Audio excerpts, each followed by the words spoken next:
Every afternoon, she walked out of the loading dock carrying empty cardboard boxes in her arms. Everyone swore she was a thief until a millionaire decided to follow her in silence. And what he discovered at the end of that road brought him to his knees, weeping in the middle of the street. "Stop her! That woman is taking something from the warehouse." The shout from Rick Bernard cut through the air of the shipping yard like a crack of thunder. Mariela Reyes froze 3 steps from the exit gate, a cardboard box pressed tight against her chest, her knuckles white from gripping it so hard. She did not turn around right away. She closed her eyes for just a moment, drew in a slow breath, and only then turned her face toward the man charging at her like a wounded bull, sweating, pointing at her with one thick finger. The coworkers who had been building orders in the aisles of Horizon South Distribution Center began to file out one by one, drawn by the commotion. Some still had packing tape and labels in their hands. Others had set down their scanners on the shelves. The end-of-shift routine had been broken, and nothing entertains a bored crowd more than a public shaming. "Viz Reyes, open that box right now," Rick demanded, planting himself in front of her with his arms crossed over his chest. "Theft at this facility ends today, and you are going to be the example for everyone in here who thinks they can get away with it." Mariela did not respond. She lowered her gaze to the dusty concrete floor. She pressed her lips together until they went pale. A small group of workers had already formed a half circle around them. A few were quietly reaching for their phones. "Are you deaf, lady?" "I said, open that box," Rick repeated one full notch louder. "Either you open it right here in front of everyone, or I call security and hand you over to the police outside. Your choice." Mariela's hands trembled slightly, but not from fear. It was from a restrained rage, from the weight of so many afternoons spent enduring comments, sideways looks, whispers behind her back. But this time, things had gone too far. This time, there was an audience. There were cameras. She breathed deeply. She walked to a metal bench near the exit gate. She set the cardboard box down with great care, as if it held antique china. She lifted the flaps one by one, stepped back, and let everyone see what was inside. Nothing. The box was completely empty. A murmur rippled through the circle of onlookers. Someone let out a nervous laugh. Another person whistled in mockery. Rick Bernard leaned over the box, ran his hand along the bottom as if expecting to find a secret compartment. He flipped it over, shook it, held it up against the fading afternoon light. Nothing. Absolutely nothing. "And what is this supposed to mean?" he growled, looking up at her with a tight scowl. "What are you trying to prove, Reyes? You think this is funny?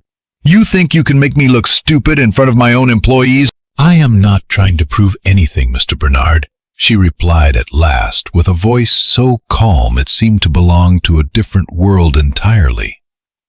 "You were the one who stopped me. You were the one who shouted. I am simply leaving my shift the same way I do every single day." "With a box," he interrupted sharply. "With an empty box," she corrected. "One the company was going to throw in the dumpster at the end of the day. I have been doing this for a long time, with permission from the previous supervisor. It was never a problem for anyone." "Well, it is a problem for me," Rick snapped. He straightened up and turned to face the workers gathered around them. "Let everybody hear this. Starting today, no employee is allowed to remove cardboard materials, bags, or anything from this facility, even if it is trash. Is that understood? Nothing leaves here as a gift. Nothing." The silence that followed was deeply uncomfortable. Some workers looked at the floor. Others gave a small nod. No one stepped up to defend Mariela. Not a single soul. What none of them knew was that standing about 30 yards from the exit gate, having just stepped out of a black company SUV, Frank Valencia had been watching the entire scene without making a sound. He had arrived at the facility without warning, just as he always did when he wanted to know the truth about how one of his operations was running. Surprise visits. No protocols, no reception committee, no photographers. The owner of Valencia Distribution Group had a personal rule about entering through the employee's door, not the executive entrance. He always said that a business owner who only knows his people through reports ends up managing ghosts. That afternoon, Frank had planned to walk the floor, speak with 3 or 4 workers at random, and return to his downtown office before dark.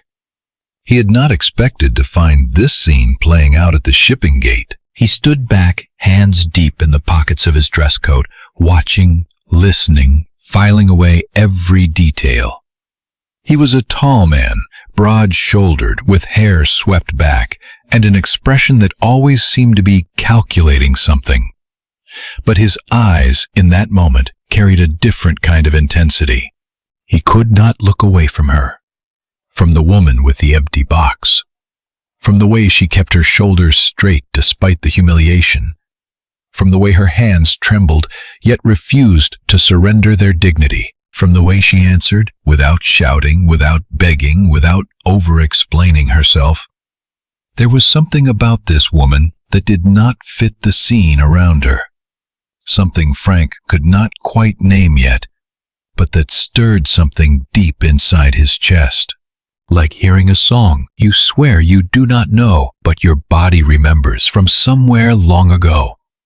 "Mr. Bernard, may I leave now?" Mariela asked, closing the box flaps and picking it up again.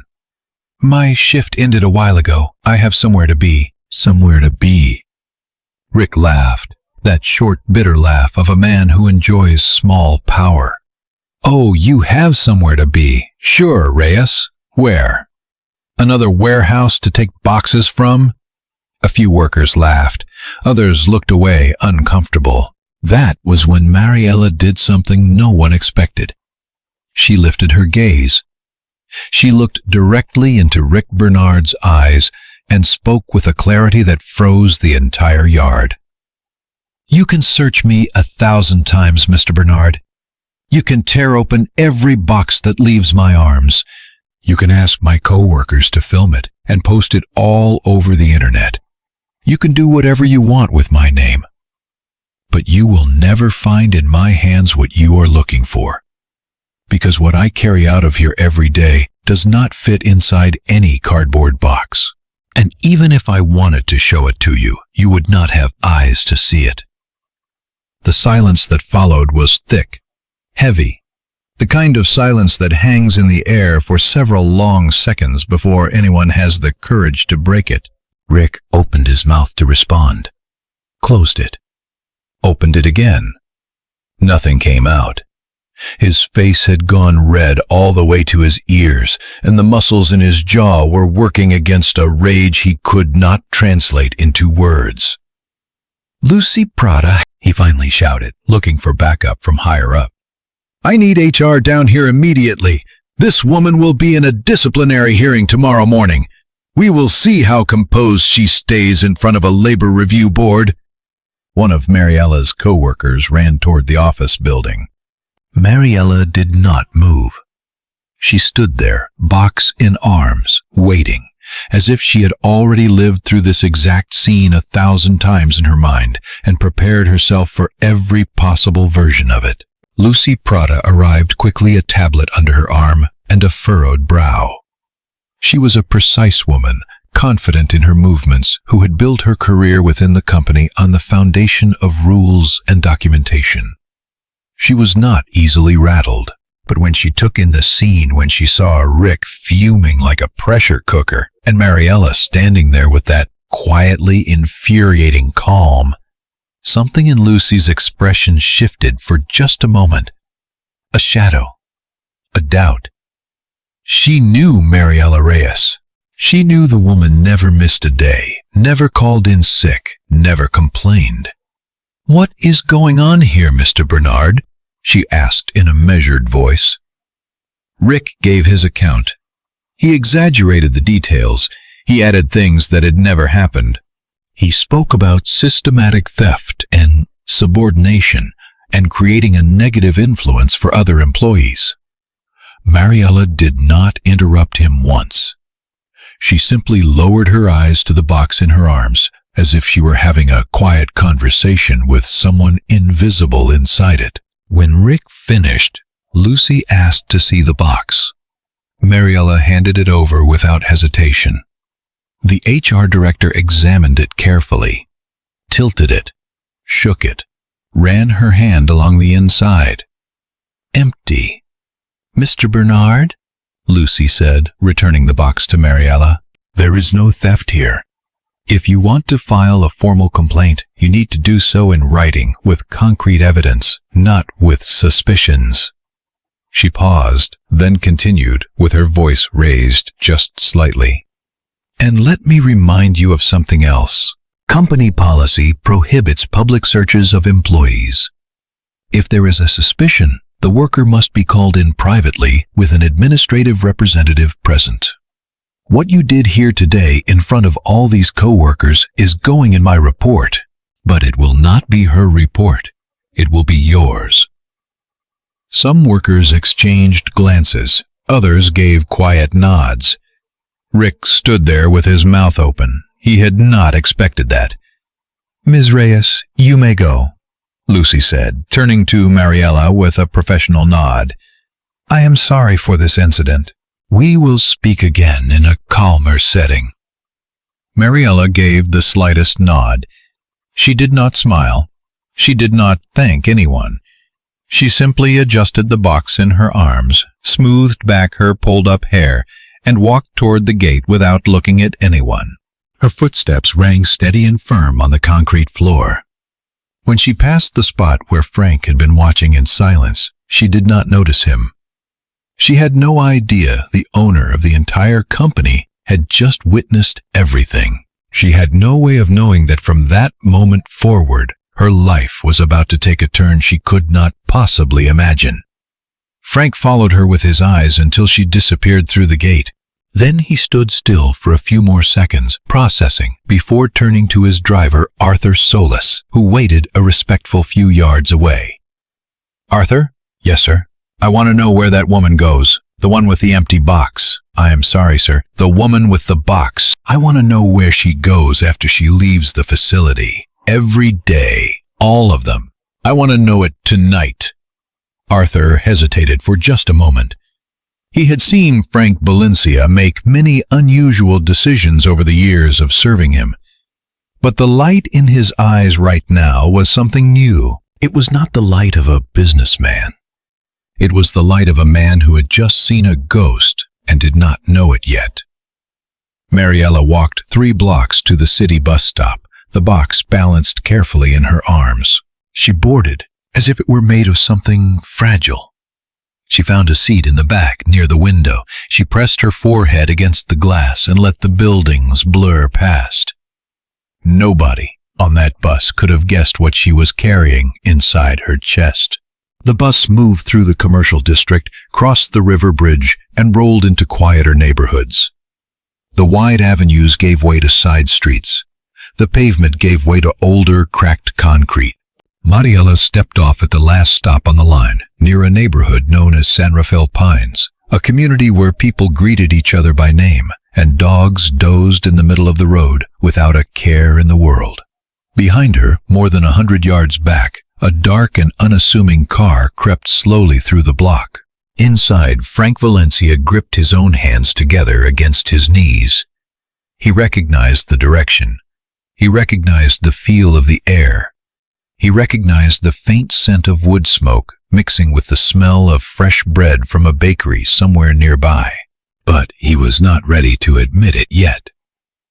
Mariela walked down a dirt path between houses of old brick and crooked wooden fencing. Some kids were kicking around a half-deflated soccer ball. An older woman swept the front of her home. Everyone called out to Mariela by name. They smiled, offered water. She greeted them back with a warmth that made her seem like a completely different person from the silent woman at the warehouse. "Miss Mariela, you are home!" a small boy shouted, running up to hug her. She crouched down, ruffled his hair, and placed the empty cardboard box into his small hands, as if handing him a treasure. The boy laughed with his whole mouth full of small, crooked teeth and ran toward the back of the path with the box balanced on his head, shouting, "The box is here!" The boxes are here. Frank stopped the car at the side of the road. He got out. He walked on foot for the last stretch, keeping himself behind a rusted old utility pole. His heart was beating faster than he had allowed it to in years. Something deep inside told him he knew this path, that his feet had walked this same dirt before, long before he understood what money was, or betrayal, or forgetting. He rounded the corner and saw it. At the end of the path, enclosed by a patched wooden fence, stood a modest building. Block walls painted a color the sun had faded to something soft and worn. A metal sheet roof with patches, a wide gate standing open with women and children moving in and out. Above the gate, a hand-carved wooden sign.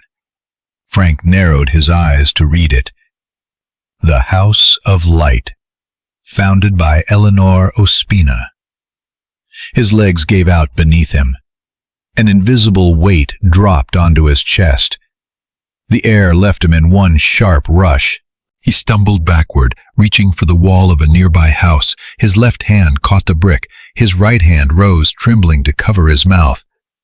That name carved into the wood.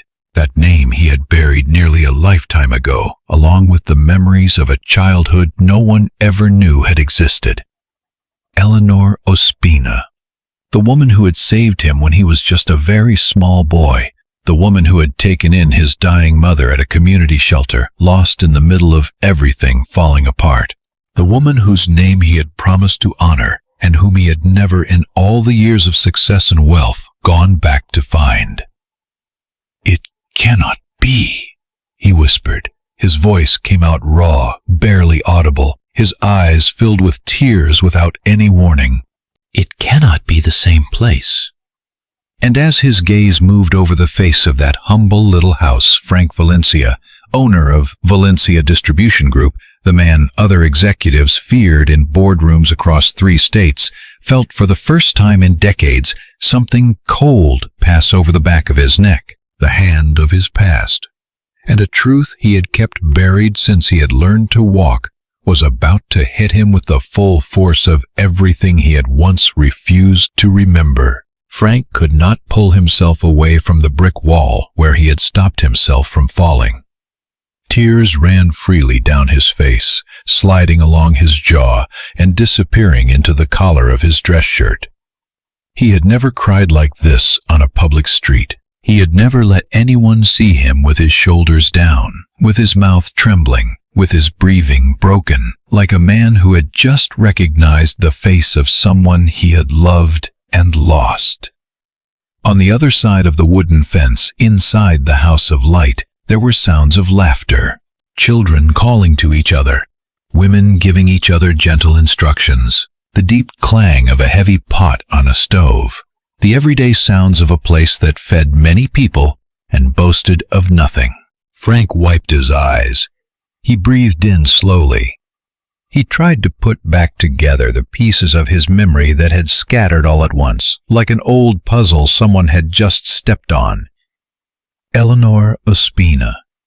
The name returned again and again, striking him in the temples. That woman with the long silver-streaked braid.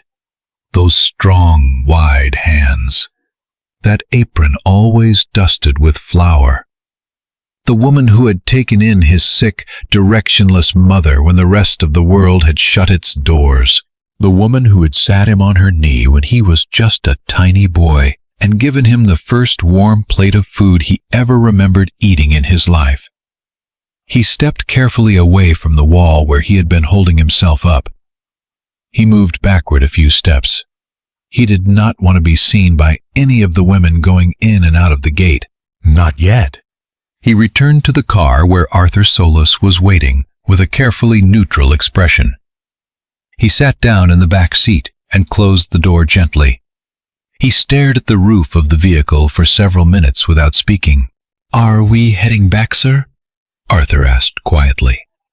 "Not yet," Frank answered, his voice cracked. "First, I need to know. I need to know if it is really her name on that sign. I need to know who that woman is who walks out of my warehouse every afternoon with an empty box in her arms." Arthur nodded. He asked no questions. After years of serving Frank Valencia, he had learned not to probe when that particular look appeared in his employer's eyes. The look that money could not fix. Meanwhile, inside the House of Light, Mariela had come through the gate and set the cardboard box on a long wooden table in the center of an open courtyard. On that table there were already other boxes, stacked and cut open, some spread flat like cardboard sheets. "Aunt Mariela, did you bring us more boxes today?" a small girl asked, tugging on her sleeve with bright eyes. "Yes, my love, a big one, so Miss Rosa can finish the little crib for Mrs. Clem's new baby." The girl clapped both hands together and ran off to tell everyone. Mariela smiled. A tired smile, but a real one.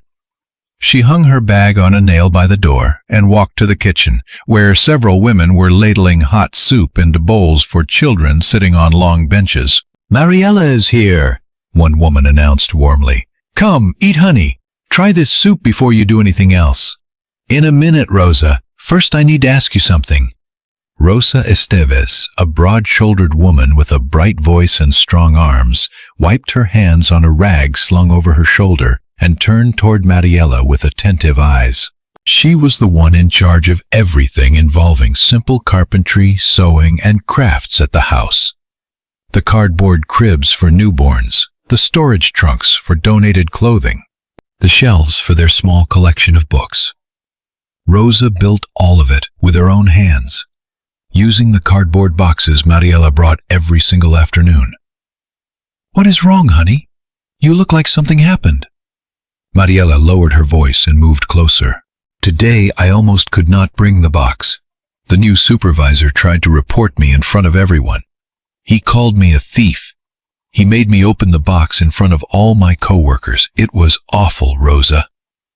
Rosa set both hands on Mariela's shoulders. "Diego, baby, easy," Esperanza murmured, rocking him gently. "Mama is right here.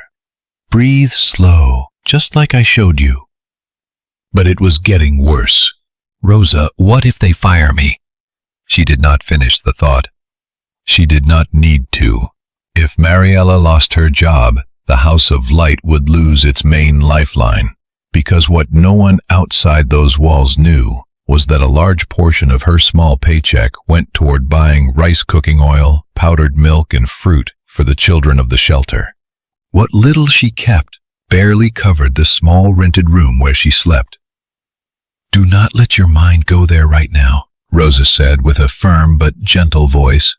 "One thing at a time. Your mama, God rest her soul, used to say that problems get solved the same way you cook a pot of beans, one at a time, over a slow flame." Mariela nodded, but when Rosa mentioned her mother Eleanor, tears pushed to the surface. It had been several years since her mother had passed, and there were still moments when Mariela reached out by instinct, expecting to find her before remembering she was gone. Outside the gate, Frank had walked back on foot. He could not stay in the car. Something was pulling him closer, even if only from the shadows. He could barely catch fragments of the voices from inside. He could see silhouettes moving through the gap in the open gate. And every detail he absorbed was clicking into place, confirming, pressing harder against his chest.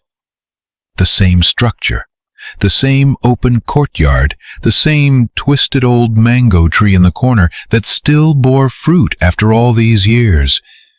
He had played under that tree.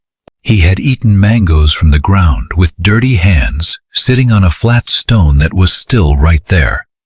His mother had watched him from the kitchen doorway, sick but smiling, while Eleanor prepared warm herbal tea to soothe his mother's cough. The memories arrived now in waves, images he had buried under layers of meetings and contracts and cross-country flights, images that no expensive therapist, no mountain wellness retreat, no glass of aged whiskey had ever managed to pull out of his chest. He took out his phone and dialed. "Patricia, it is me."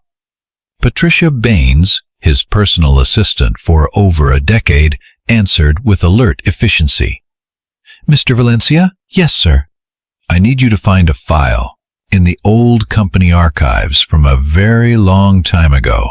A donation my mother made before she died. It went to a community shelter in a working-class neighborhood. It was called the House of Light. It was run by a woman named Eleanor Ospina." There was a brief silence on the other end.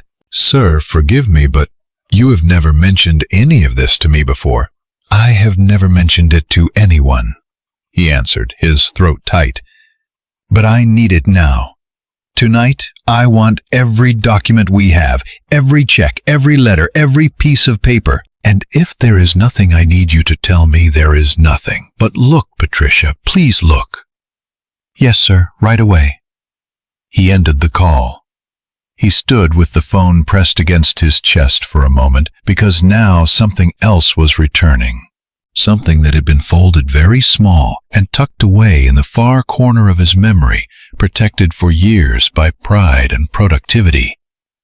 Before his mother died, she had asked him for one thing, one promise, a few words spoken with her last breath, while she squeezed his fingers against borrowed white hospital sheets. That Eleanor Ospina, who worked in the kitchen of the county charity hospital, had brought and laid over the humble bed in the back room of the House of Light.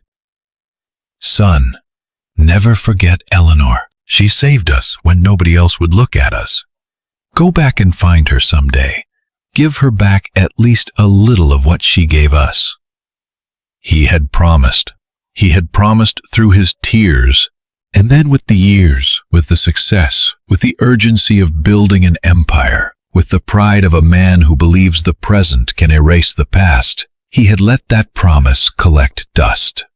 He leaned back against the utility pole. He closed his eyes. "Forgive me, Mama," he whispered to the air, his lips shaking. Inside the House of Light, Mariela had settled into a corner of the kitchen with a bowl of soup in her hands. Little Hope Rivera, the most energetic child in the shelter, had climbed onto her lap. Mariela was blowing on the spoon before offering it. "Aunt Mariela, will you tell me the story again, the one about Grandma Eleanor?" "Which one do you want tonight, sweetheart?" "The one where she rescued the skinny little boy from the hospital?" Mariela smiled with a soft, tired warmth. It was one of the favorite stories of the children at the house. A story her mother had told her countless times throughout her life, and which she, without knowing why, had kept in her memory with a strange precision. As if that skinny little boy had been someone important to the destiny of everyone gathered there.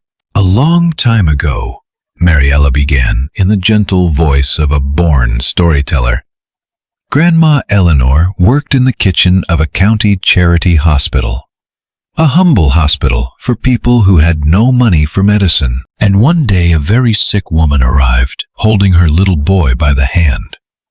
Hope's eyes went wide. The woman could barely speak for coughing, and the boy, small and thin and very quiet, held onto his mama's coat as if he was afraid the wind might carry him away. Nobody wanted to take them in anywhere. Not shelters, not churches, not community homes. Everybody said they were full. Everybody said there was no room, no money, no space.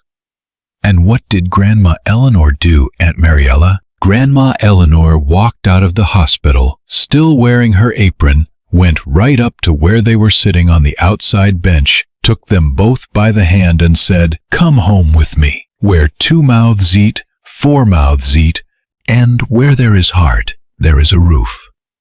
Hope's eyes filled with tiny tears. "She brought them here, to this very house. The mama stayed until she found her rest and peace, and the little boy stayed with us for a while. And then a distant relative came and took him away." "Did he ever come back to visit, Aunt Mariela?" Mariela paused. She looked toward the gate without knowing why. No, my love. That boy never came back. My mama waited for him all her life, but that boy never came back. Outside, pressed against the utility pole, Frank Valencia sank down onto the sidewalk. He covered his face with both hands. Because that skinny little boy in the story was him, and he had just heard with his own ears what the world had thought of his forgetting. Frank stayed sitting on the curb for a stretch of time that felt like years. The fine fabric of his dress pants had picked up the dust of the sidewalk, but he did not care. For the first time in a very long time, nothing felt more important than the voice still ringing inside his chest like a distant bell. That boy never came back. He rose unsteadily, his legs feeling uncertain beneath him. He walked slowly back to the car where Arthur was waiting, with the quiet discretion of a man who had learned there were some moments that required no words. Heading to the office, sir, Arthur offered carefully. No. Home. I need to think. And I need to read the documents Patricia is pulling together. The car moved slowly away from the San Rafael Pines neighborhood. Frank looked out the window without seeing. The city lights were beginning to come on, one by one, as if someone was lighting candles for a collective prayer. That night, locked inside the study of his sprawling home, Frank received from Patricia Baines a yellow folder covered in a faint layer of dust. She had found it in a forgotten filing cabinet in the company basement, inside a box labeled in faded marker, "Personal Donations, Teresa Valencia Mendoza." His mother's name. Frank cleared a glass of water away and spread the folder open on his desk. His hands were trembling. Inside were signed receipts, handwritten letters, black and white photographs, and a sheet of paper folded into four, yellowed with age. He opened it with great care. It was a letter from his mother, addressed to Eleanor Ospina. Dear Eleanor, my sister of the soul, if you are reading this, it is because my time has come. The doctor gave me just a few weeks. Do not be afraid for me. I am leaving in peace because of you. Please take care of that little house you built with your own hands. And if my Fernando ever comes back to you, remind him of who his mother was. Remind him that he was born from love, not from luxury, that a man is worth what he does for others, not what he gathers for himself. I am leaving here all the money I could put together from selling my gold earrings, the only ones I had left. Use them for the children of the neighborhood, for milk, for notebooks. I will keep watching over you from above. Your eternal sister, Teresa. Frank closed his eyes. A single tear fell onto the yellowed paper. He had not failed only Eleanor Ospina. He had failed his own mother. At the bottom of the letter there was a list, written in Eleanor's careful handwriting. A detailed record of every single thing that money had purchased in the years that followed. Diapers, medicine, a new water heater, first-grade books, a mango tree planted in the courtyard. A mango tree! Frank let the paper fall to the desk and covered his mouth with both hands. Meanwhile, in the small rented room where Mariela lived, the night was weighing heavily too. She had taken off her shoes, washed her face with cool water, and sat down at a small wooden table where 3 framed photographs stood. One of her mother Eleanor smiling in her apron.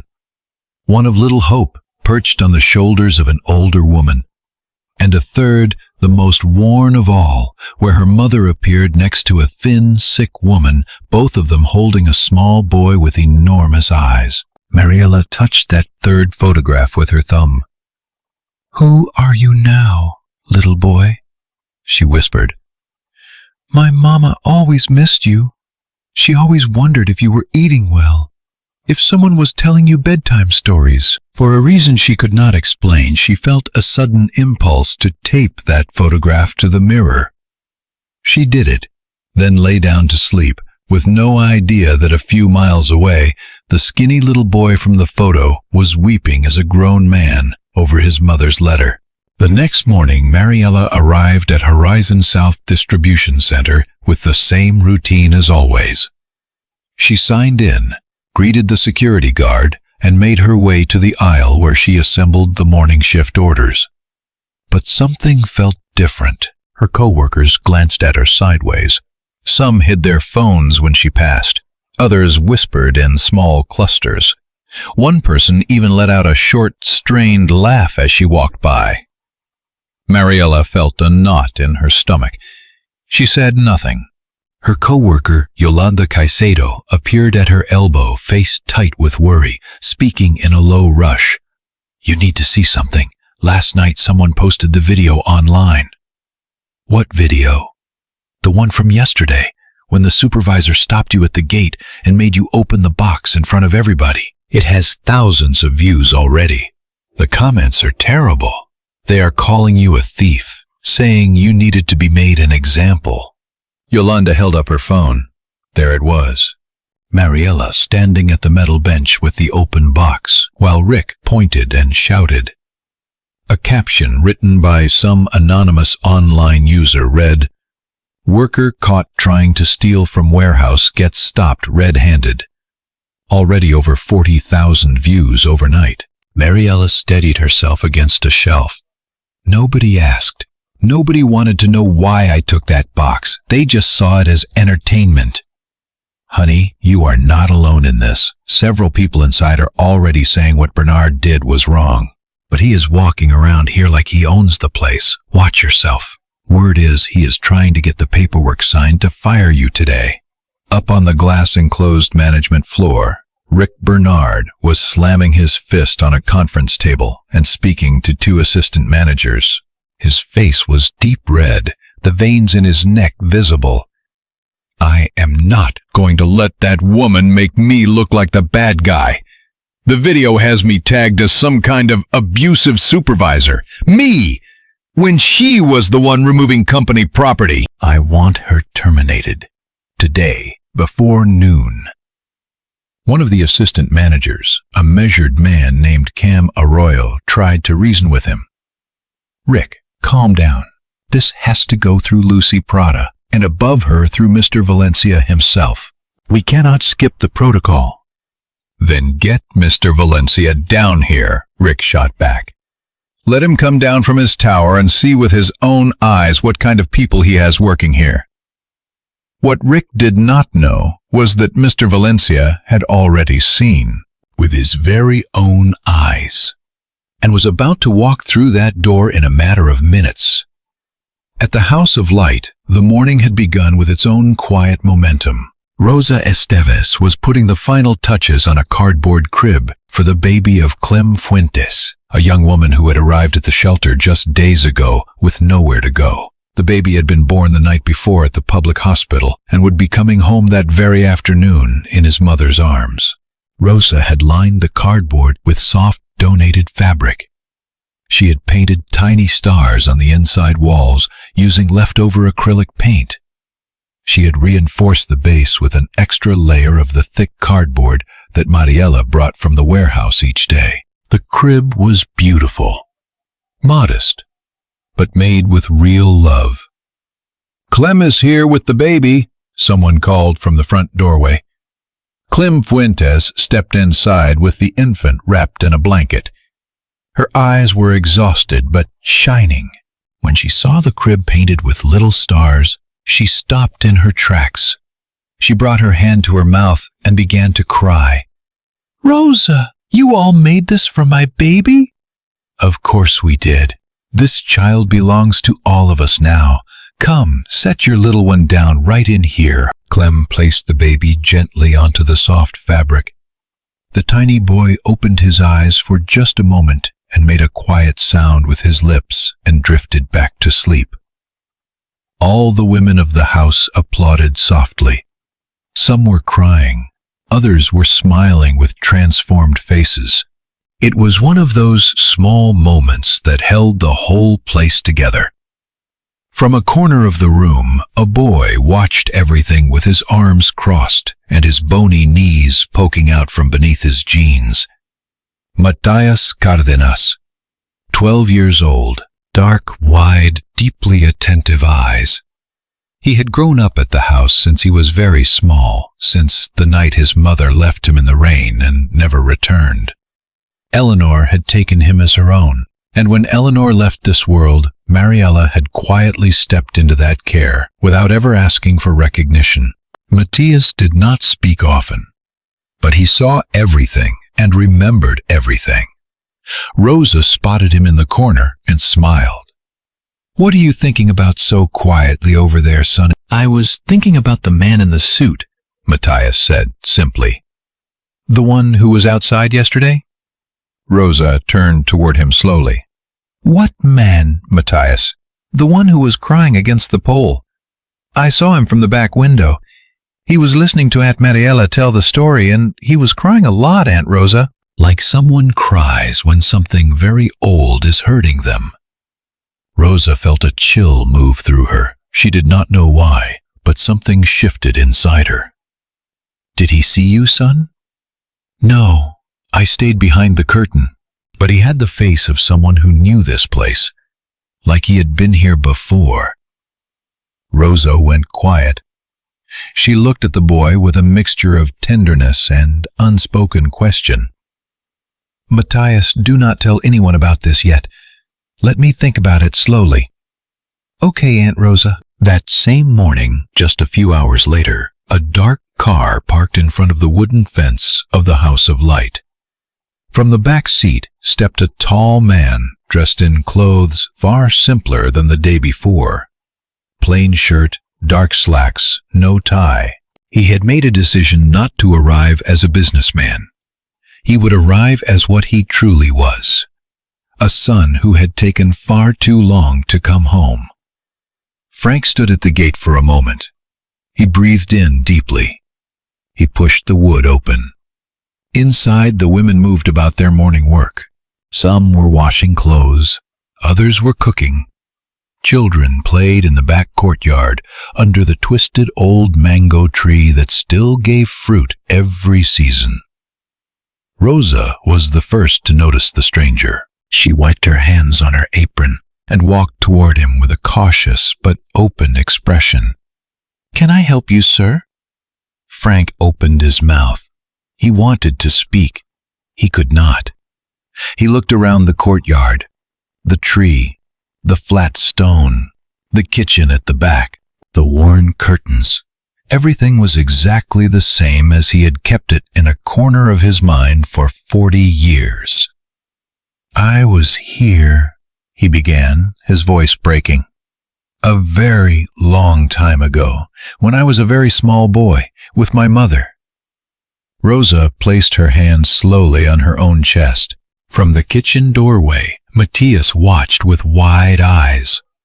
This was the same man, the man who had cried against the pole.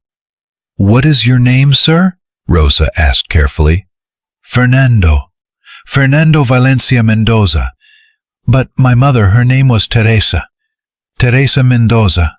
She passed away here in this house, in a small room at the back, on white sheets that Eleanor Ospina had brought from the county hospital where she worked in the kitchen. Rosa dropped the cloth she had been holding. "Lord, have mercy," she whispered, and at that exact moment from the kitchen doorway a voice spoke from behind Rosa. "Teresa Mendoza." Frank raised his head, and there, standing beneath the wooden frame of the kitchen door, with an apron on and flour on her hands, was Mariela Reyes. She looked at him steadily. She did not recognize his face, but she recognized something deeper. She recognized the name. She recognized the story. She recognized the photograph she had pressed to the mirror in her room. Time stopped between the two of them. The children stopped playing. The women stopped cooking. Rosa held her breath. Mariela took one step forward, her eyes filled with tears. You are the little boy from the photograph." Frank felt his knees buckle. He reached for the trunk of the mango tree to hold himself upright. He nodded slowly. "Yes," he said, his voice in pieces. "I am that boy. The one who never came back, until today. Mariela walked toward him, slowly, her eyes full of warm tears, and without saying another word, she embraced him. She held him the way a daughter of Eleanor holds a long-lost brother. She held him the way the story of the courtyard finally reaches its last page. And as Frank wept against the shoulder of the woman who had been humiliated in his own warehouse just the afternoon before, Matthias Cardenas wiped a tear from his cheek with his sleeve and felt in his bones that something enormous had just changed. Forever. Because in that dirt courtyard under a mango tree planted with the gold earrings of a dying mother, the boy who had forgotten had finally found his way back home. But none of the three of them could imagine that at that very same moment, on the management floor of Horizon South Distribution Center, Rick Bernard was signing with an angry and shaking hand the termination papers for Mariela Reyes. And that when she tried to return to work the following day, the gate of the warehouse would be closed to her. The embrace under the mango tree lasted exactly as long as it needed to. Not one moment less, not one moment more. Mariela finally stepped back with care without fully letting go of Frank's hands and looked up at him with a tenderness he could not remember ever receiving from another human being in all his adult life. Come, Mr. Frank, sit down. I am going to pour you some coffee, and we are going to talk slowly. There is much you need to know. And there is much that my mama left here waiting for you. The women of the house had gone still, watching the scene unfold. Rosa Estevez pressed her apron to her eyes. Clem Fuentes, still holding her sleeping baby, murmured a prayer under her breath. The children who had crowded in with curiosity seemed to understand, without understanding, that the moment was sacred, and had quietly drifted back to the far side of the courtyard. Only Matthias Cardenas had stayed close-seated on the flat stone near the trunk of the mango tree, pretending to bend a piece of wire into a shape, but his large ears were tuned to every word. Frank let himself be guided to a long wooden bench against the kitchen wall. Mariela disappeared inside. When she returned, she carried 2 small steaming cups and an old tin box, the kind of box where important documents are kept safe. My mama left this for me before she passed. She told me it held letters, photographs, and memories of people she had loved very much. She made me promise that if anyone ever came to this door with the look of someone lost, I would open the tin without asking questions. Frank placed his hand on the lid. He was not ready to lift it yet. Mariela, you have no idea the weight you lifted from me by receiving me the way you did. I came here without knowing what to expect, without knowing if you would open the door or close it. And you embraced me. He paused. Why? She smiled, a small, tired, real smile. Because my mama taught me that people who come back late are not judged by how long they took. They are received for the courage it took to return. Frank closed his eyes. That sentence settled into him like a quiet needle. He opened the tin slowly. Inside were faded photographs, small yellowed envelopes, a short braid of hair folded into a piece of paper, and at the bottom, a notebook covered in worn fabric, written by hand, from beginning to end in Eleanor Ospina's round and careful handwriting. The notebook was a journal, a record Eleanor had kept across the years of every name, every face, every story that had passed through the House of Light. Frank turned the pages with trembling hands until he reached one marked with a red thread. Today I received Teresa Mendoza and her little boy Fernando. The poor woman arrived with her cough already very bad. The boy has the biggest eyes I have ever seen in my life. He pressed himself against my apron from the moment he walked in. I gave him warm milk with a little honey. He drank every drop without stopping. Then he looked up at me with that small voice of his and asked, "Lady, do you like us?" I told him yes. and I promised myself quietly that as long as I was alive, this child would never go hungry. Frank could not continue reading. He closed the notebook and pressed it to his chest. He wept in silence, the way men weep who have spent a lifetime refusing to cry and suddenly have no walls left. Mariela said nothing. She simply rested her hand on his back and waited. While that reunion unfolded beneath the mango tree, the morning at Horizon South was running tight with tension. Rick Bernard had already signed the termination letter and delivered it personally to Lucy Prada's office. He demanded the firing be carried out that same day. He cited loss of trust, public scandal, and damage to the corporate image from the viral video. Lucy read the document with a furrowed brow. Something was badly off. A for-cause termination required evidence. She herself had reviewed the cardboard box personally. There was no crime, no theft, nothing to hold the decision up. But Rick had the backing of 2 assistant managers he had cultivated over time, and the administrative structure unfortunately allowed him to push the separation through under certain procedural headings. Lucy reached for her phone and called Frank Valencia's direct line. 3 times. No one answered.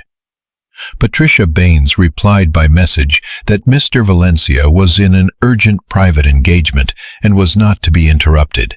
Lucy pressed her lips together, rubbed her forehead, and signed the document with one hand while opening a separate private folder on her computer with the other. A personal folder where she began saving copies of everything. The video the witnesses think violated protocol, the internal messages. Something told her this story was not finished and that she was going to need every single one of those documents before long. When Mariela returned to the warehouse that afternoon to finish a pending order, the moment hit her at the gate. Bernie Urbano, the longtime security guard, looked at her with quiet sorrow. "Honey, I cannot let you in. I have written instructions. The order came through this morning." "What order, Mr. Bernie?" "You have been let go, honey. Effective today. It says here, public incident and loss of trust. I am truly sorry. But if I let you through, they will take my job too." Mariela stood in front of the gate for several long seconds. She did not cry. She did not argue. She gave one slow nod, the nod of someone who had braced for this blow the night before. "I understand, Mr. Bernie. Thank you for telling me with respect. This is not your fault." "There is something else." Bernie reached into his jacket pocket and produced an envelope. He handed it to her with care, looking around before speaking. "Yolanda left this with me early this morning. She told me to give it to you only if you were turned away at the gate. She said everything you need is inside." Mariela took the envelope without opening it. She thanked the guard quietly and began walking home on foot without enough energy even for the bus. She moved through the city block after block, the sun pressing down on her face, the cars passing without seeing her. She was just one more woman carrying the weight of the world through a city that was not watching. When she reached a small neighborhood plaza, she sat on an iron bench. She opened the envelope with trembling fingers. Inside were 2 handwritten pages from Yolanda Caicedo. "Friend, by the time you read this, you will no longer be working with us. I am heartbroken, but I need you to know you are not alone. Several of us are organizing something quietly. We have the original, unedited video.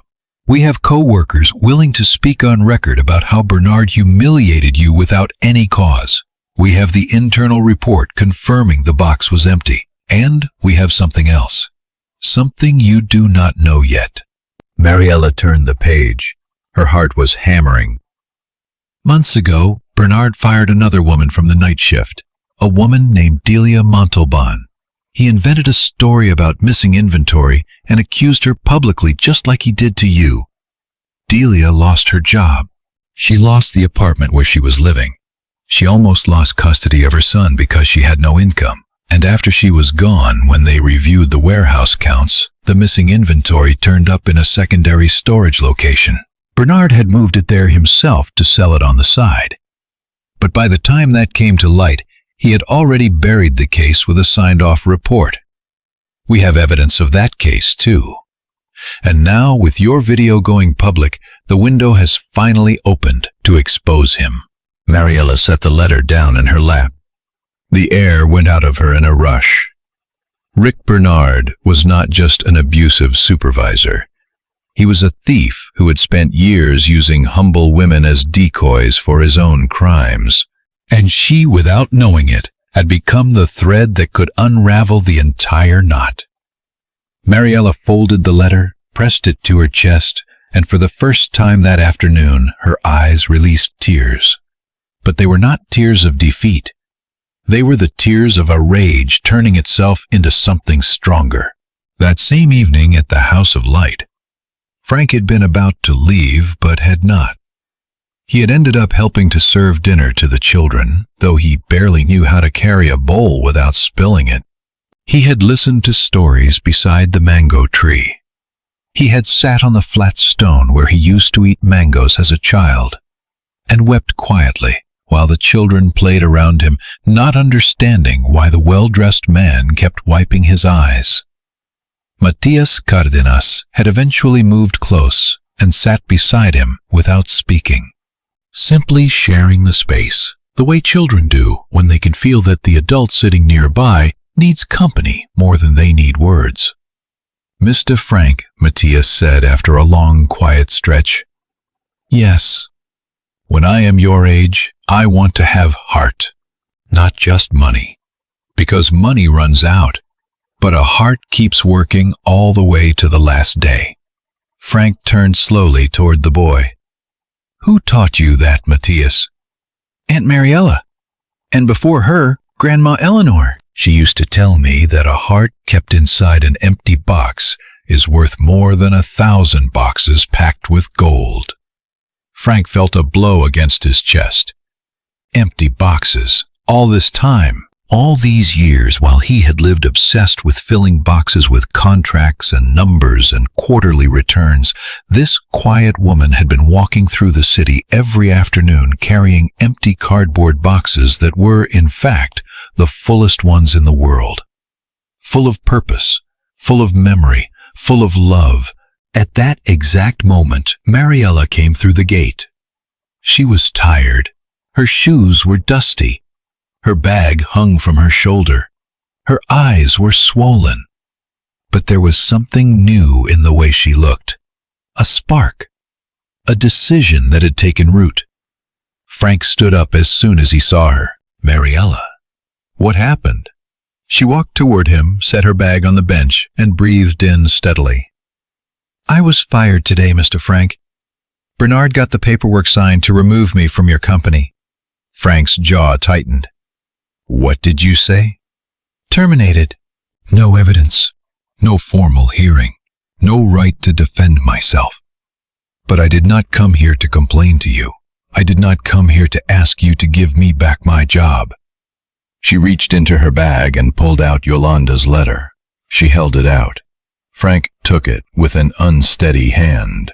He read it in silence, line by line. When he finished, his eyes carried a different brightness than they had that morning. No longer the eyes of the cold executive, no longer the eyes of the broken man. They were the eyes of the little boy from the mango tree courtyard, now wide awake and ready to fight. "This is not just about you, Mariela." "No, sir. This is about Delia. This is about every woman who passed through that man's hands inside my own operation." "Exactly, Mr. Frank. And if we're going to fight, I want us to fight not only for me. I want us to fight for all the ones who never had this kind of chance." Frank nodded slowly. He pulled out his phone and dialed. "Patricia, I need you to set up a meeting first thing tomorrow morning. Lucy Prada, both legal counselors and a private investigator. And I also need the personnel files of every female employee terminated for public incident-related causes in the past several years. All of them, no exceptions. I do not want a single one missed." He ended the call. He looked at Mariela. Tomorrow, the other fight begins. And this time, we are not going to lose it. The corporate tower of Valencia Distribution Group rose against the sky of the following morning like a monument of polished glass. Frank walked through the main entrance with a stride the front desk staff had never seen from him. He did not pause for coffee. He did not stop at the mirror in the executive hallway to adjust his collar. He walked straight to the private elevator with Mariela Reyes walking at his side, dressed in her usual simplicity, her bag crossed over her chest, her chin level. Employees turned their heads quietly. Some recognized Mariela from the video.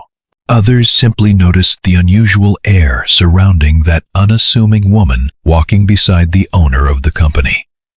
In the 22nd floor conference room, Lucy Prada Patricia Baines, two corporate attorneys named Ignacio Vega and Valentina Pierce, and a calm-looking man with a thick folder on his lap were already waiting. The private investigator, Esteban Rowe. Frank entered and closed the door himself. He did not sit at the head of the table. He pulled a standard chair from the side and set it next to Mariela's. Then he settled in beside her. The gesture was small, but it said everything. Mariela was not a guest at this meeting. She was the other primary voice. "Thank you all for coming at this hour," Frank began, steady and direct. "I will be straight with you. What we discuss in this room does not leave until I authorize it. We are facing a problem that is much larger than it appears, and we are going to address it from the root." Lucy Prada drew in a careful breath and opened her laptop. "Mr. Valencia, before you continue, I need to say something. I knew that Ms. Reyes's termination was wrong. I tried to reach you. I could not get through in time. Even so, I signed the document under pressure from Bernard and his managers. But I want you to know that through the entire process, I kept personal backup copies of every piece of evidence that passed through my hands. I have the unedited video internal messages where Bernard brags about his influence over operations management and the violated protocols marked one by one." She opened a folder on screen, more than 40 files organized by date. Frank looked at Lucy with a mixture of respect and genuine gratitude. "Lucy, in one night, you did more for this company than many executives manage in an entire career. Thank you." He turned to the investigator. "Esteban, tell us what you found." Esteban Rowe set the folder on the table and opened it with measured calm. "Mr. Valencia, I spent most of the night investigating the pattern that Ms. Caicedo described in the letter you forwarded to me. The findings are clear. Rick Bernard has been executing terminations under similar accusations for years. Every victim has been a woman. Every one of them working class and without the legal resources to fight back. In at least 3 confirmed cases, the missing inventory he attributed to these workers later surfaced, sold through informal channels traceable to intermediaries he recruited personally. Mariela gripped her hands together in her lap. "I identified 7 suspicious terminations," Esteban continued. "Of those 7, 6 of the women still live within the metro area. I located all of them. The most prominent in the accounts of other coworkers is Delia Montalban Isaguirre. She lives in a rented room behind a bakery. She lost temporary custody of her son for several months because she had no provable income. She currently survives selling homemade pastries from a cart beside the bus stop." Frank closed his eyes for a moment. "Were you able to contact her?" "Yes, sir. She received me early this morning. At first, she was wary, but when I told her we were investigating Bernard, she broke down. She told me she had spent years waiting for someone to believe her." Mariela spoke for the first time since sitting down. "I want to meet her, today." Frank nodded. "We go together." The bakery sat on a narrow corner where the smell of fresh bread mixed with the sound of passing city buses. Behind a small side gate at the back of a narrow courtyard was Delia Montalban's room. It was a small space, clean and carefully kept. One bed, a small stove, a religious image pressed to the wall, an open school notebook on the table. Delia came to the door wearing an apron over her clothes. Her eyes were dimmed with exhaustion, but her dignity was completely intact. When she saw Mariela, she covered her mouth with both hands and tears came immediately. "You are the woman from the video," she whispered. The one who did not break, the one who spoke up to his face. Mariela embraced her without thinking twice. Two women, humiliated by the same man, recognizing each other without ever having met. Frank hung back a few steps, giving them space. But he felt the tears building behind his eyes again. They sat together inside the small room. Delia told them everything. How Bernard had invented a story about missing tools, how he had humiliated her in front of her night shift coworkers, how she had lost her paycheck, then her apartment, then her son, who had to go live with an aunt while she tried to rebuild something from nothing. How she had tried to file a report, but the attorneys she consulted told her she had no case without concrete documentation. How she had learned to make her mother's pastry recipe from memory because it was the one thing that did not require a boss to survive. But the hardest part was not losing the job, Delia said softly. The hardest part was looking into my son's eyes when I had to leave him with my sister. He was 7 years old. He asked me if I was going to stop being his mama, and I had to lie to him and promise him it would all be fixed quickly, even though inside I did not know if that was true. Mariela took both of her hands. Delia, it is over. You are not alone anymore. What was done to you is going to be answered for, and we are going to bring your boy back home to you. I promise you that on my mama's soul. Frank moved forward. He crouched down beside Delia to meet her at her own level. Ms. Delia, my name is Frank Valencia. I am the owner of Valencia Distribution Group. I am the man you have had every right to be angry at all these years for not protecting the people working under my name. And you were right to be angry. I was looking at the balance sheets. I was looking at the numbers. And while I signed documents on the upper floors, men like Bernard were destroying lives like yours, using my company as cover. I'm here today to ask your forgiveness, personally, and to tell you that everything that was taken from you will be returned. The wages from all the time you lost, the damages this cost you, the home you lost, and a real job at my company on whatever day you choose to come back. But only when you choose, because no one in my name is ever going to force you into anything again. Delia pressed both hands over her face and wept for a long time. Mariela passed her a small cloth. Before they left, Frank handed Delia a card with a direct number written on it. Call me whenever you need, day or night. This number is yours now. When they stepped back onto the sidewalk beside the bakery, Frank stopped for a moment, pressed one hand against the brick wall, and breathed deeply. Are you all right, Mr. Frank? No, Mariela, I am not all right.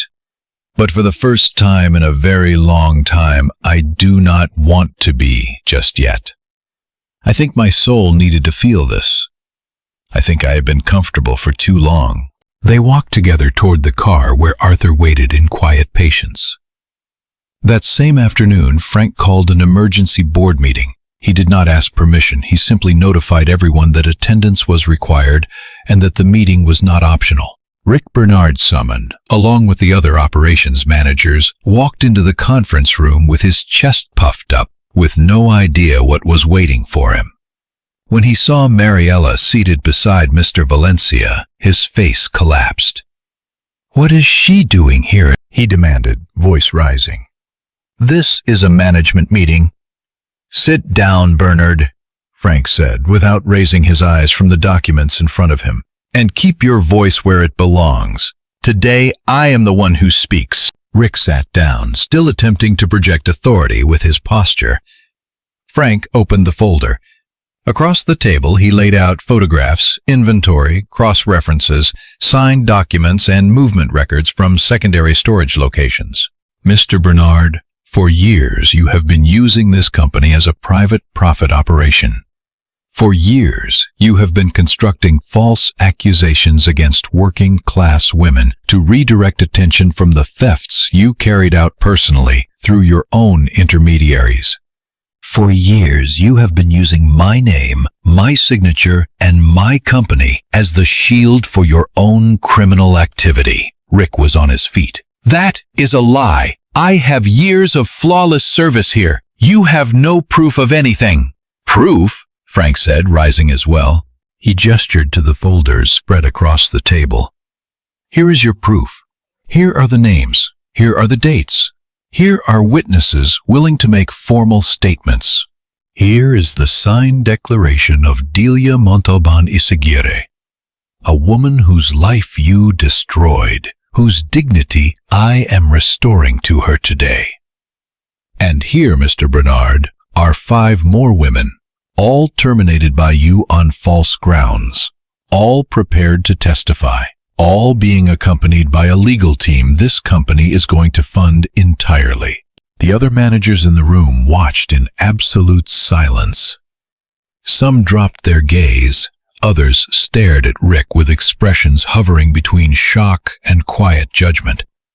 No one moved to defend him. Frank turned to the legal team. Ignacio Valentina, proceed with the formal notification. Mr. Bernard is separated from this company effective immediately for verified cause. All pending compensation is frozen pending the resolution of related administrative processes. All documentation assembled in this investigation goes immediately to the appropriate authorities. You cannot do this to me, Rick said, his voice cracking now. I have a family. I have responsibilities. Mariela, who had stayed completely silent through the entire meeting, looked at him then, for the first time.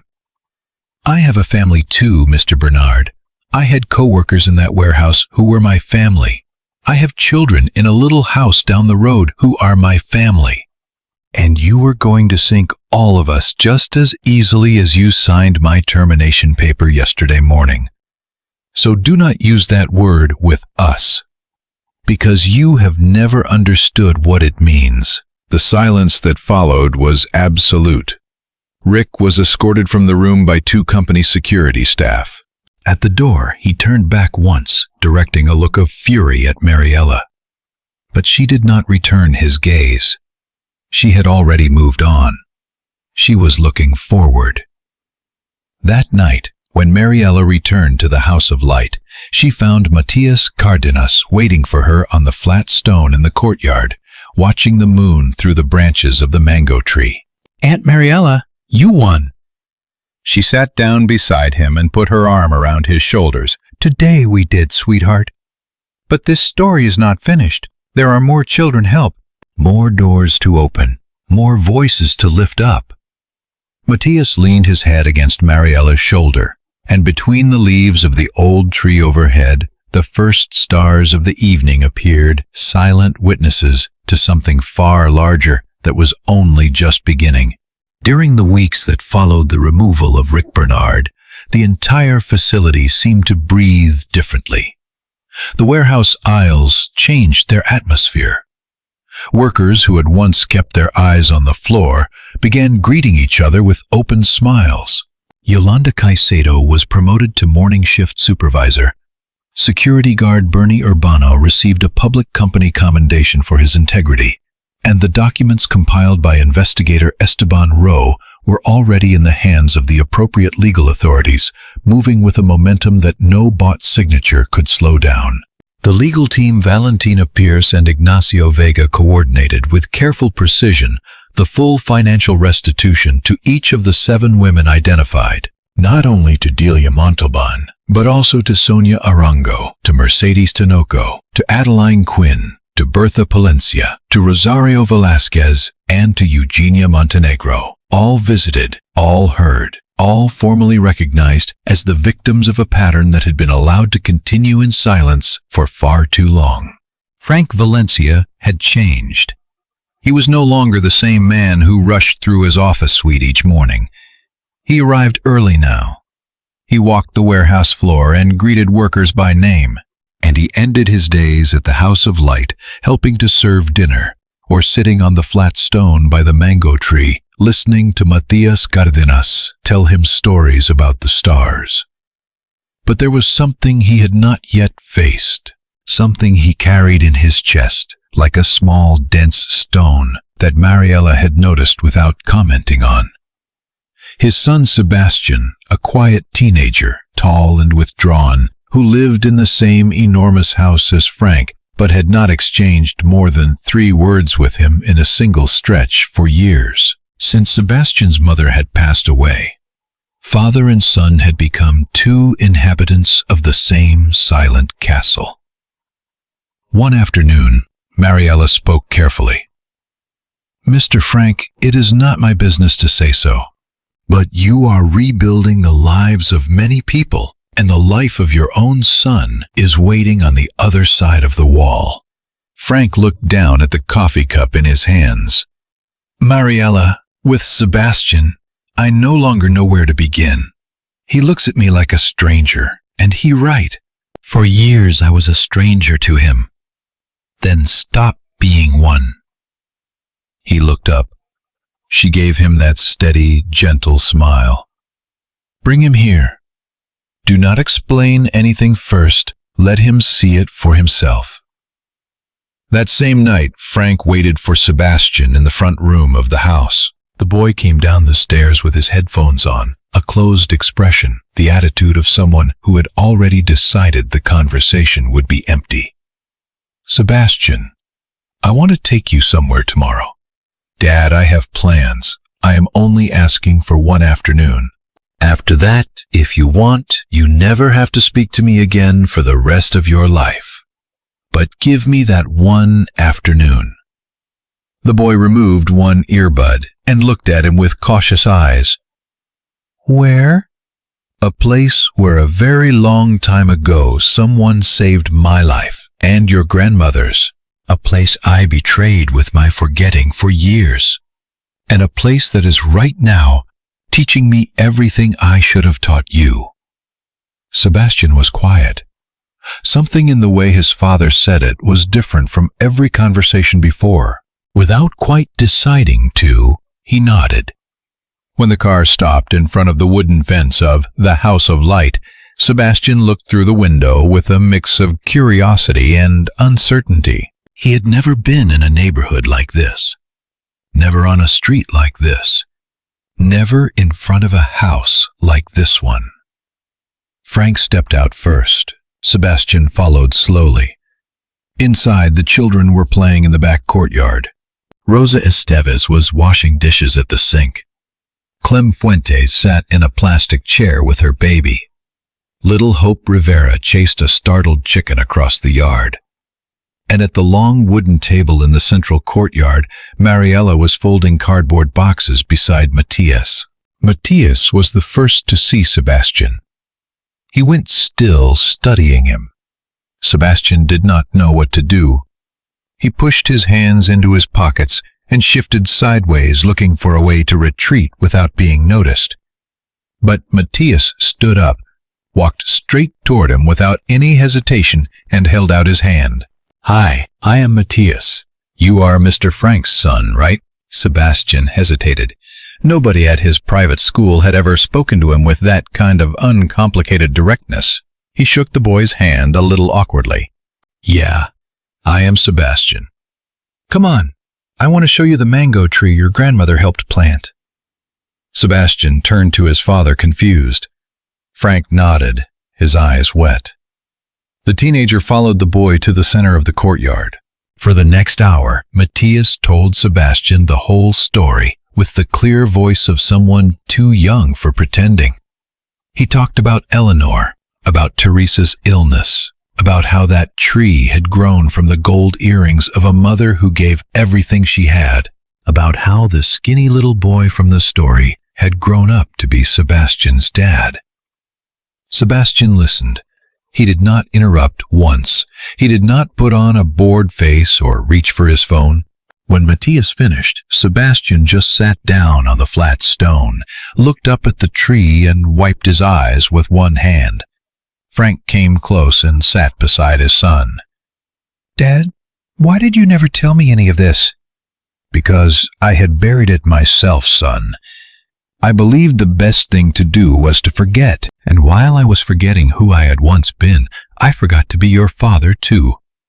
I am sorry, Sebastian, for all the years I was not there, for every silence when there should have been conversation, for every meeting I chose over dinner with you." Sebastian did not answer right away. He lowered his head. His shoulders began to shake. And then that heavily armored teenager, the one who had spent years telling himself that nothing touched him, leaned into his father and held on. He held on the way he had not held on since he was very small. Mariela saw it from the kitchen doorway. She pressed both hands to her heart. Tears rolled freely. That same night back at home, Frank brought Sebastian into the study. He showed him the old tin box. He showed him his grandmother's letter. He showed him Eleanor's journal. And there between the pages they found together a loose sheet Frank had not read yet. It was a short note written by Eleanor Ospina years after Teresa's death. "Today, the uncle who took little Fernando came to visit me, an older man, few words. He came with sad eyes. He told me he did not feel capable of raising the child the way the child deserved, but that the legal paperwork obligated him. He begged me to forgive him if the boy grew up without love. He promised at least that the child would never lack food or schooling. I prayed for him, and I prayed for little Fernando, because sometimes the ones who fulfill an obligation without warmth do more quiet damage than the ones who walk away outright." Frank read the note twice. Sebastian watched from across the desk. "Dad, that uncle was the one who raised you." "Yes."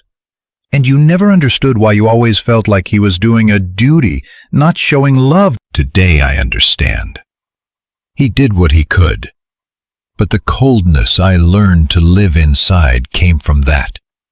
And without realizing it, I was passing that same coldness on to you." Sebastian reached across the desk and put his hand over his father's. "You are not going to do it anymore, Dad. You are not going to do it anymore." The next morning at the House of Light, Delia Montalban arrived walking down the path with a small boy held by the hand. The boy looked at everything around him with enormous eyes. The mango tree, the other children running, the smell of soup coming from the kitchen.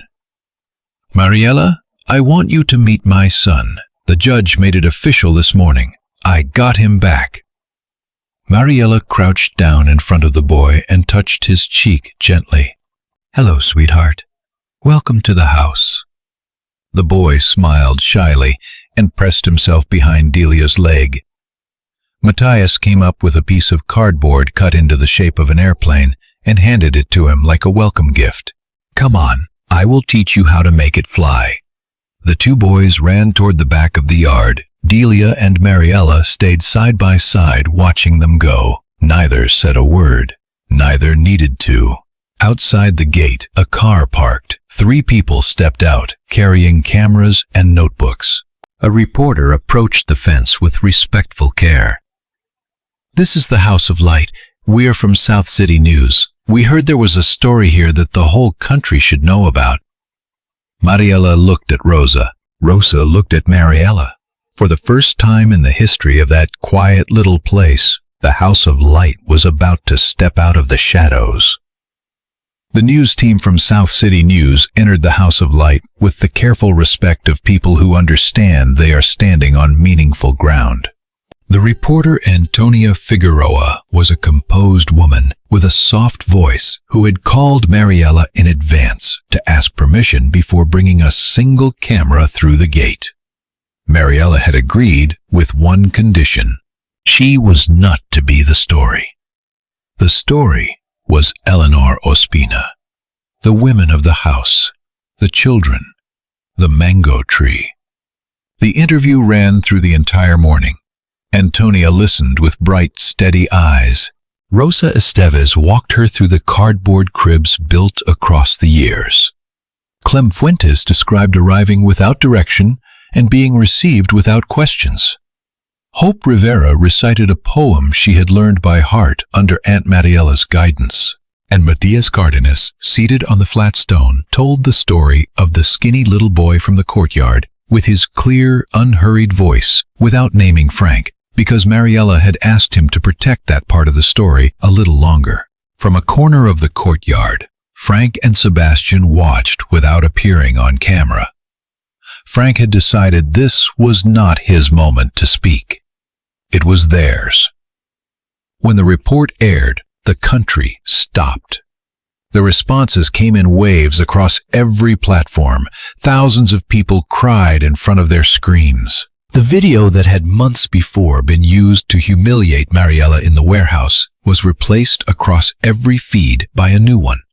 The one where Rosa held up a cardboard crib painted with little stars.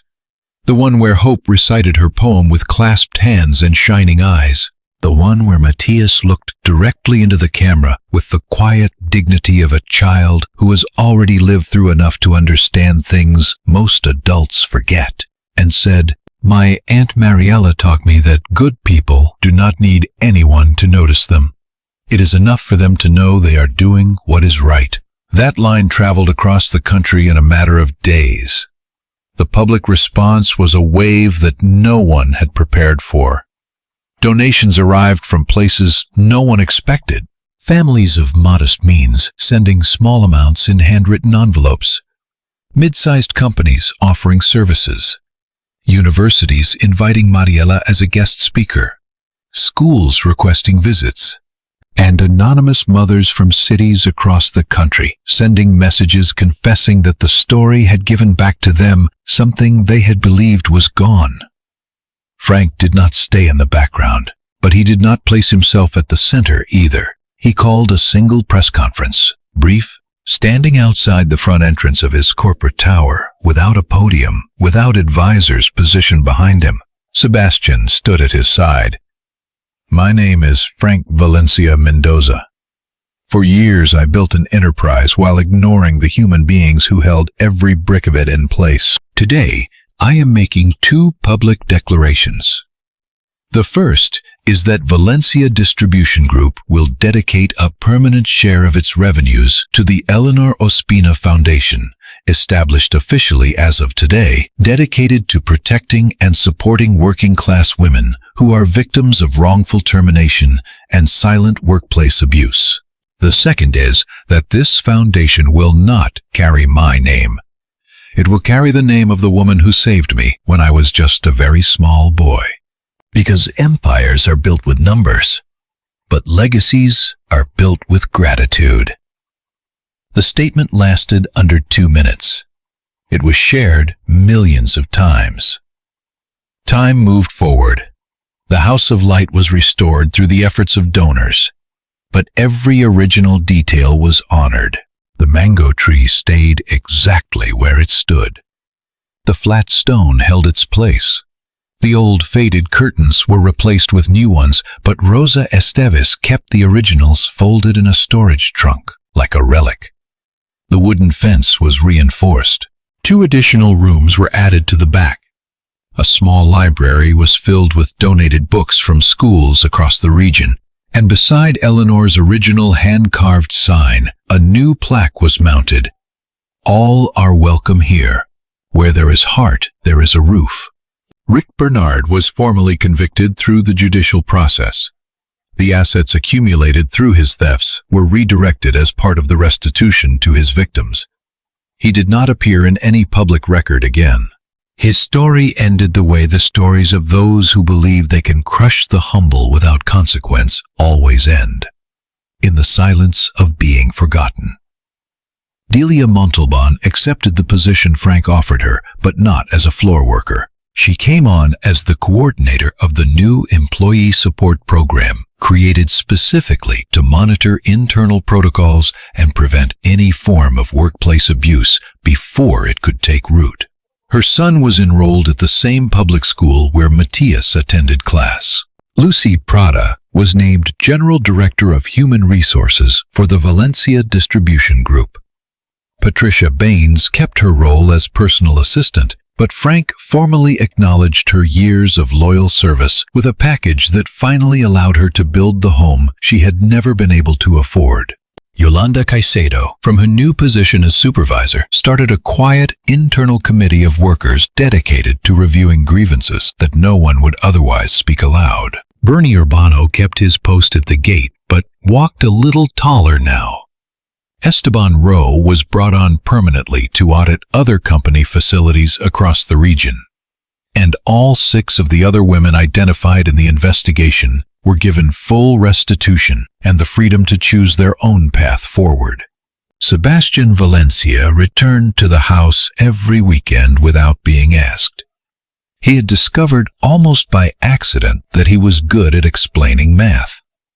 He had started helping the children with their homework. Matthias had quietly adopted him as an older brother he had never had. One afternoon, walking together across the courtyard, Sebastian stopped in front of the mango tree. "Dad, I want to study something that matters to places like this. I do not want to manage a company. I want to make laws that protect the people nobody else protects."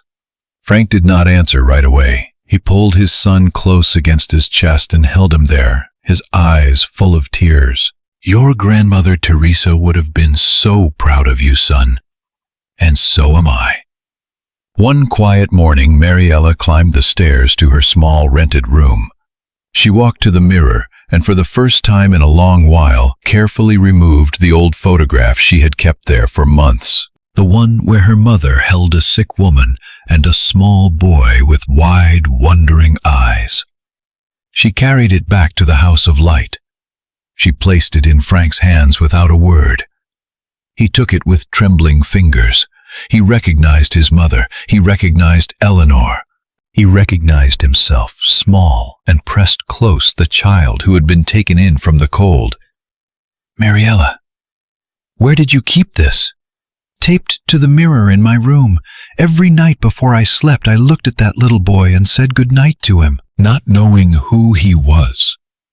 Not knowing that someday he would walk through this gate as a man. Frank could not speak. He held the photograph against his heart. On the last day of that year, the House of Light organized an open dinner for the entire neighborhood. Long tables assembled from cardboard covered in fabric. Large steaming pots of soup, fresh bread, hundreds of small candles spread throughout the courtyard. The neighbors came. The families of the shelter children came. The women whose lives had been restored came. Workers from the warehouse, old and new, came. Antonia Figueroa and her team came, but this time without a camera, simply to eat.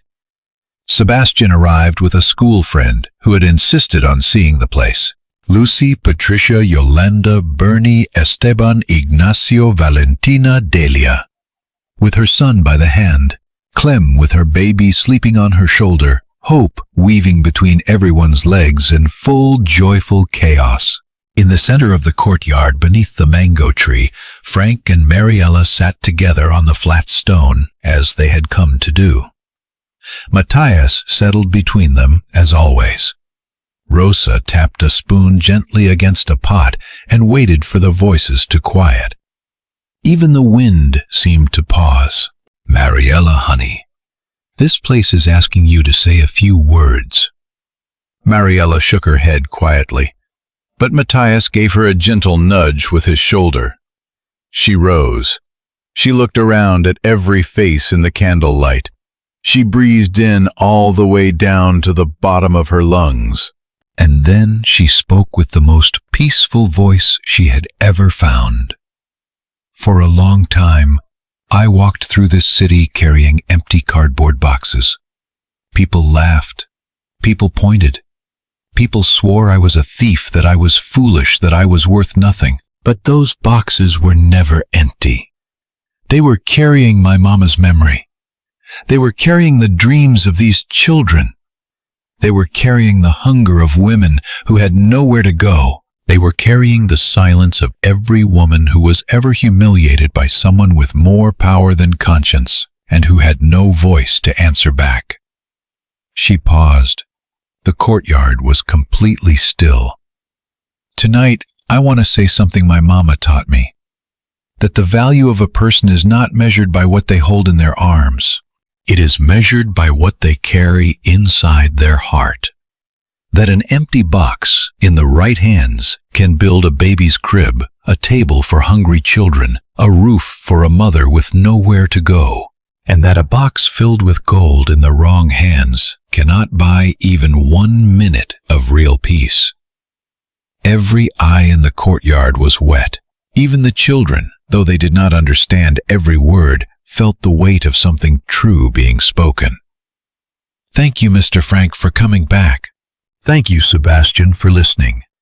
Thank you to each one of the women of this place for rising again after every humiliation you were handed. Thank you, Mama, wherever you are, for teaching me that real love never stays inside a box. It always finds its way out and passes itself on. She stayed still for a long moment, then added in a voice just above a whisper, "Blessed be this little house.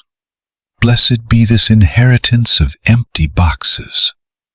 Blessed be the people who do not give up." The courtyard burst into applause, into tears, into embraces, crossing from every direction. Matthias stood up on the flat stone and wrapped both arms around Mariela's waist. Frank held Sebastian close. The women held each other. The children ran through the celebration, scattering laughter like gifts. Above them, through the leaves of the old mango tree, a soft wind moved the branches, as if someone from somewhere far away had finally gently closed a long book after many patient years of waiting. And in that courtyard of packed earth, beneath a tree rooted by the gold earrings of a dying mother, built with the rough and generous hands of a quiet woman who carried empty boxes through the city every single afternoon, the world remembered what it had been too busy to look for. That dignity does not weigh anything. That goodness never runs out. And that the truest hearts, even when the world walks past them without looking, are always carrying something sacred between their arms.